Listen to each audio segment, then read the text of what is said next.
Today I want to talk about masks. Who are you? Who are you? Who do you want people to see? Do you want them to see you as you are today? Or do you want them to see you as you want them to see you? Um, Not knowing the truth about who you are. So, Um, something today is uh, Jesus wants to give us peace. Peace I leave with you, my friend. Um, I had a revelation September 23rd of 2018 where God said to me, look in the mirror, and I hadn't looked in the mirror in a long time. I had so many masks that I used for different situations when I was with different people, um, whatever they wanted me to be, however I needed to act to feel accepted, to go along with the crowd, to appease the situation as to not cause turmoil or to not be noticed or to be noticed. Um, to be super mom, to be soccer mom, to be the perfect teacher, the perfect wife, the perfect daughter, the perfect granddaughter, um, to be the perfect student. Whatever it is that you needed me to be, I could put on the mask um, so that you didn't know all my fears and struggles and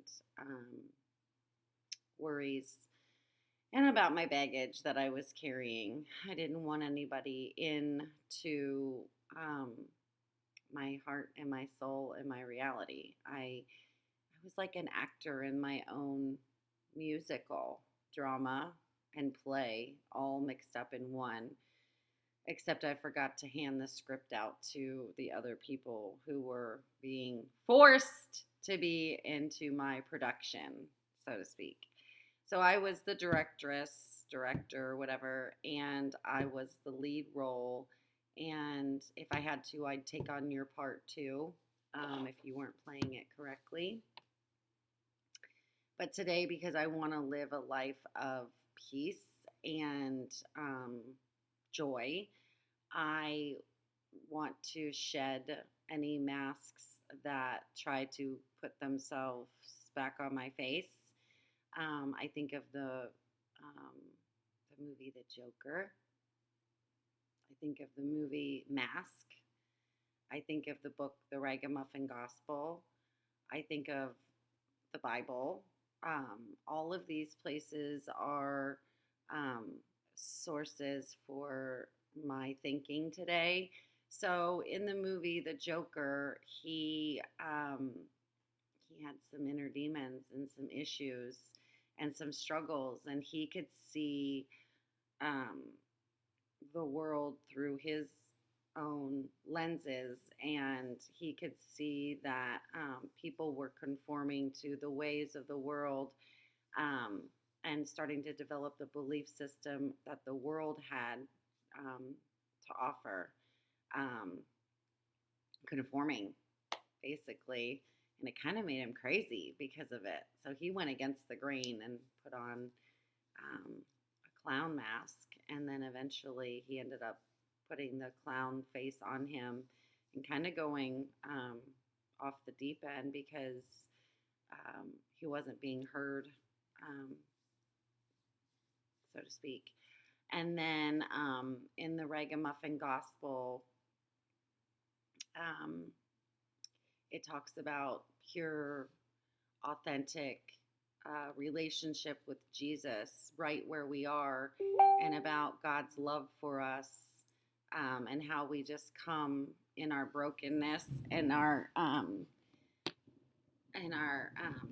in our life, in our mess, in the good, in the bad, and the ugly, and that we don't have to perform for Him, and that we don't have to get cleaned up.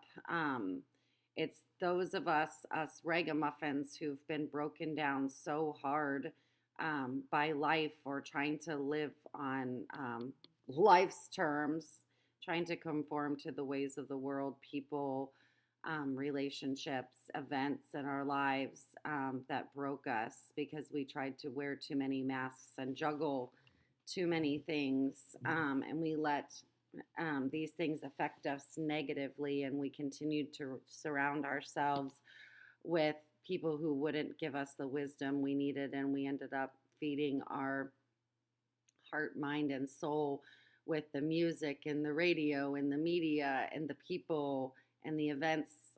The choices that we made actually kind of dictated which mask are um, we're going to wear for that day or that moment or that situation. So um, today, because I feed myself um, the Word of God and other Christian based literature, as well as music and recovery meetings and um, other organizations that promote the goodness and the love of God. Um, I surround myself with people that are going to give me wisdom instead of walking with fools and other people that wear masks and carry bags and baggage, people that are going to support my growth, and people who are going to remind me that I need to be pure and authentic and true to myself. And if I'm true to myself and make myself vulnerable to receiving um, tools and wisdom and remain teachable, then that vulnerability can actually allow me to um, help others.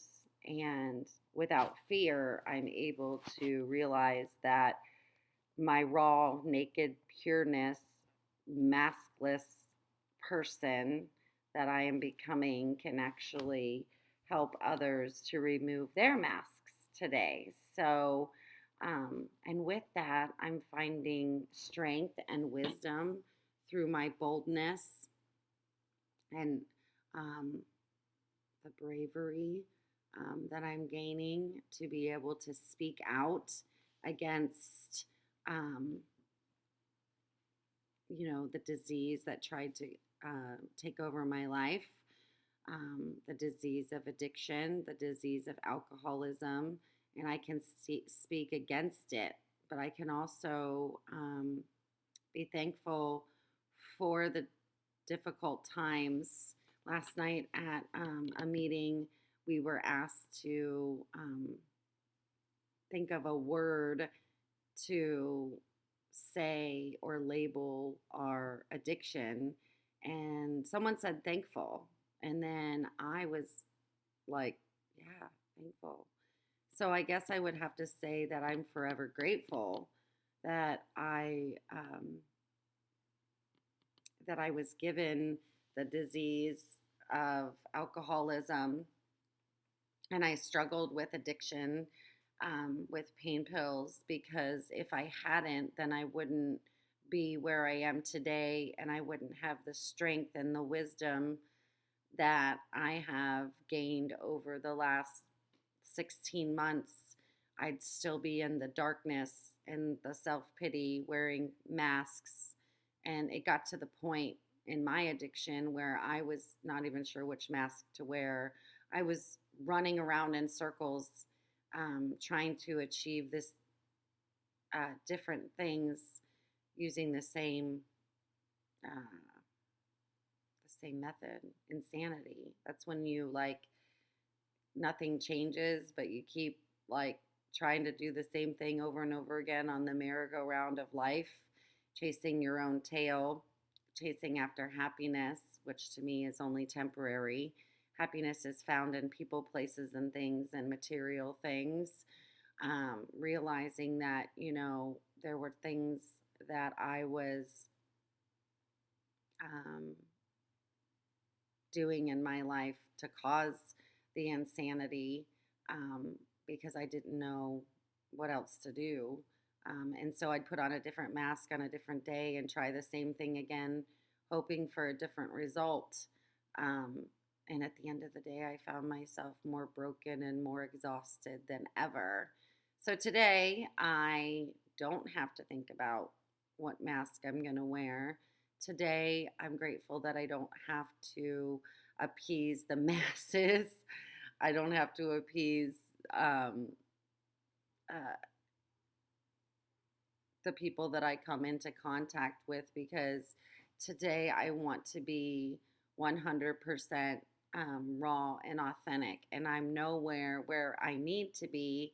I'm closer than I was yesterday, but um, as I was once told, I need to stop running around and being a Martha, trying to do everything, and just be more like a Mary and sit at Jesus's feet and be silent and be still and just trust and know that all good things come from those who believe, and that I don't have to have it all figured out because he already has my days planned for me. And if I um, don't try to take control of things by putting on different masks, or I don't try to control people or places or things, and I don't let my emotions control me, um, which was hard to do first in recovery early on.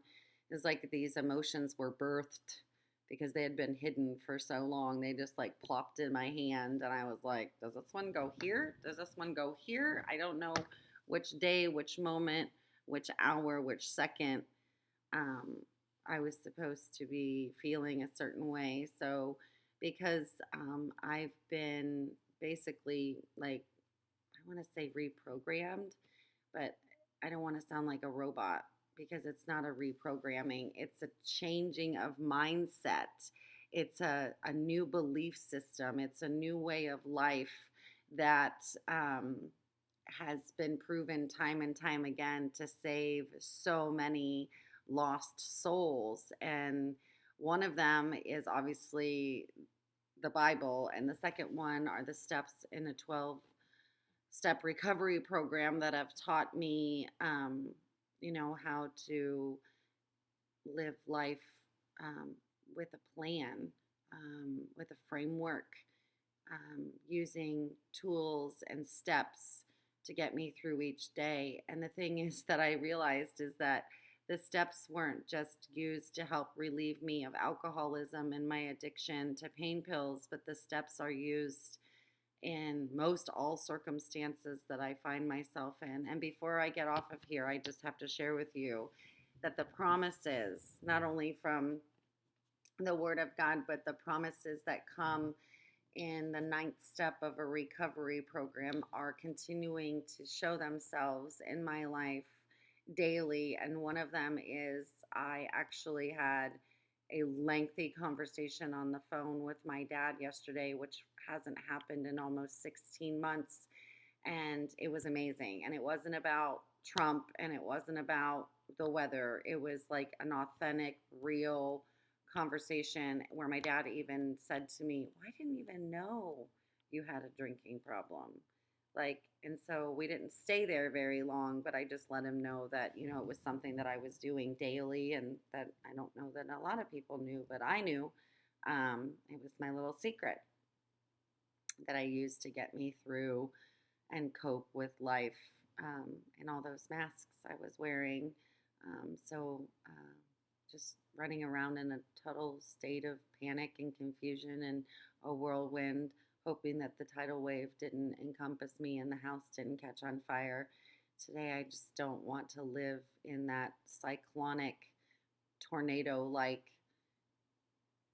typhoonish, raging forest fire type of life.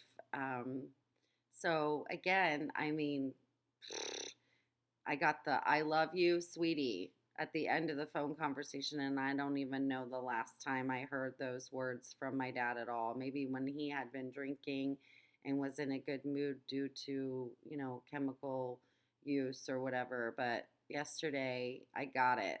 And I've been praying about softening his heart and removing the heart of stone. And I think I've realized that I'm not the one to do that and then to just let go. So just pray about it. And I did. And I just kept saying, Lord, please, Lord, do something, send somebody. And I think that this new person that has now come into my dad's life as a caregiver for him twice a week, besides the nurses, this person that he mentioned and um, spoke of in such a uplifting way, and I could hear joy in his voice. Um, this person is probably the one that I've been praying for. And again, God's always on time. It's freaking amazing. Like, I literally got off the phone with my dad and was like, "You done did it again. There it is. A Godsmack. You did it. I did nothing but sit sidelined and pray." This happened one other time when my children were losing their grandmother, and I wanted to have my hands all in it because I knew this woman. She was my mother in law for so long, and I just wanted to be right there in it. And I decided, after talking to my sponsor and other people, that I had to be on the outside of the city. I had to be on the outskirts of the city praying for those inside the city. So it does work. Prayer does work, and it doesn't happen on our time. It happens on God's time because He knows when the time is right. So it's time to take the masks off. It's time to find yourself underneath all of those layers or um, of muck that you may have accumulated to appease your family members or your significant other or past relationships and stuff, because a lot of those things just aren't working. And we think maybe if it's a different person or a different place or a different thing that we'll try that same mask again, but we forget how poorly the mask worked the first time. So burn the masks, like burn the ships, start again, don't look back. And this time, no need for a mask. Be willing to be vulnerable, be bold, be brave, be beautifully broken, be perfectly imperfect, and be a beautiful disaster for all to see, because people need to see us. Jesus sees us. He sees us right where we are, and He doesn't want us to be anything more than who we are, because that's what He created us to be. So I want to ask you, who are you? Who are you? Who do you want to be? Where do you want to go? How are you going to get there? Have a great day.